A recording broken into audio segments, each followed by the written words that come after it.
Hey, what is going on, Bulls and Bears? It is Wednesday, February 2nd, 2022. Yacht sales are exploding. Guess who's getting really, really rich, especially in the past few years? We're going to talk about that and more in today's financial economic report. But first, for those of you that say I never have good news, here's some good news. I was at the Dollar Tree today for the first time in a long time, maybe 6 months. And I had to get some bags. We got a birthday in the family, and first of all, I was at a pharmacy, Walgreens, and they wanted like over $4 for one of these little gift bags. You know, not this exact one, but similar to this, same size birthday gift bag, like four something dollars. After tax, probably would have been $5. So I was like, okay, let me see what they have at the Dollar Tree. They raised their price to $1.25. Okay, still better than $4, right? So here's me. I'm looking around. I'm thinking, okay, let's check it out a little bit. Birthday cards, two for $1. The bags were still $1.25. Two for $1.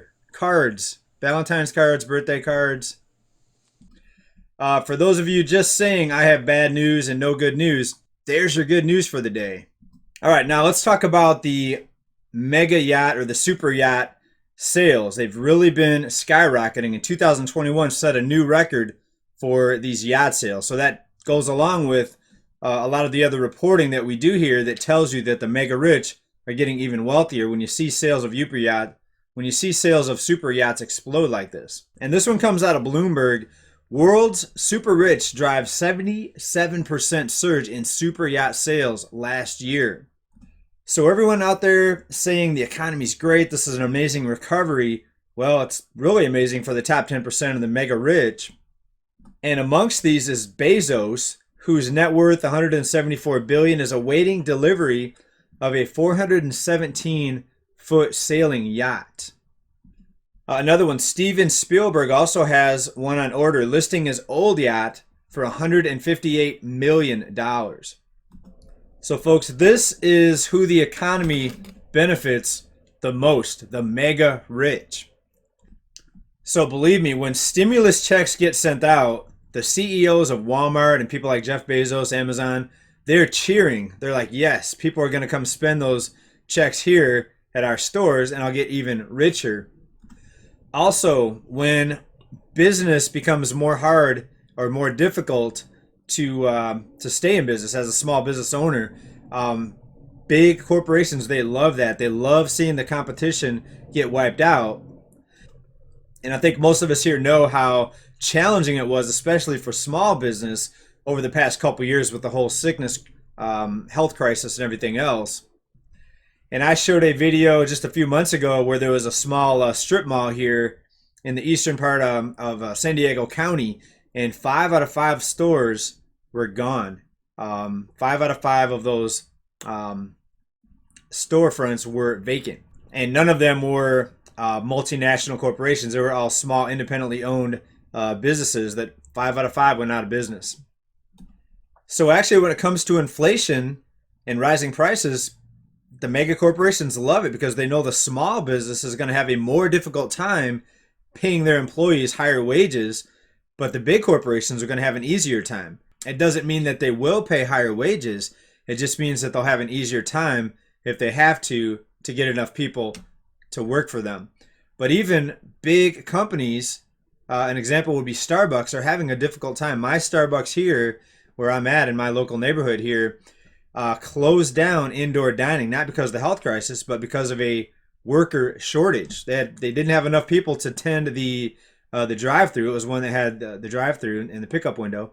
They didn't have enough people to tend the pickup window and also work inside, so they stopped the indoor.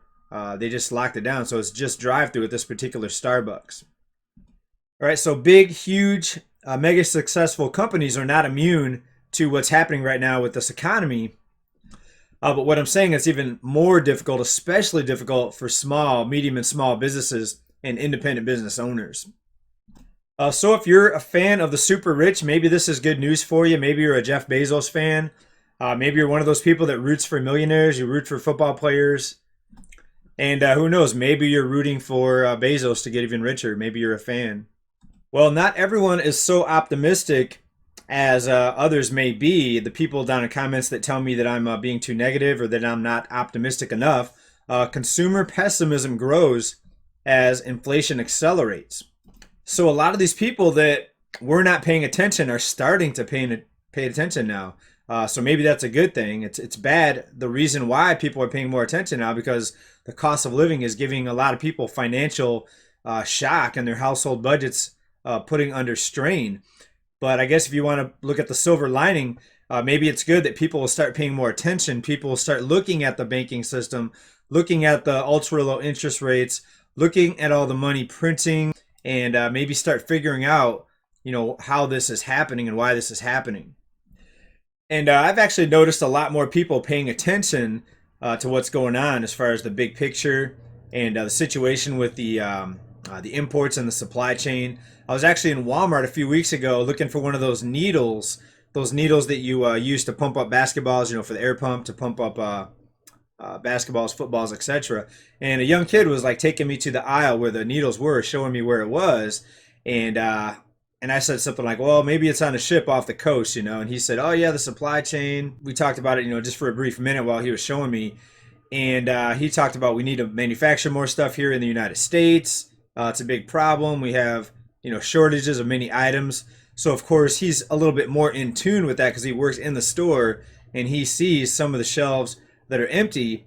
But I think more people are starting to pay attention now. They're forced to pay attention because of this, because of the shortages, because of the rising cost of living, because of everything else that we're seeing here.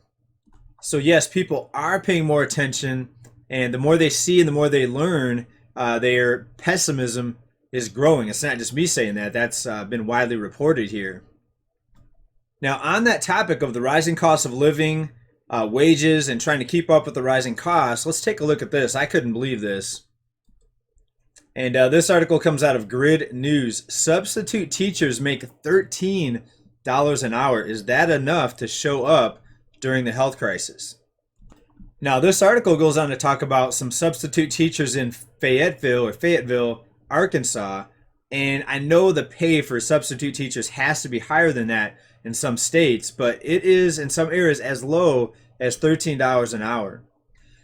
So let me ask you, would you want to educate / babysit a bunch of, well, probably a lot of brats, but maybe some good kids in there? Would you want to babysit a bunch of kids / educate a bunch of kids for $13 an hour?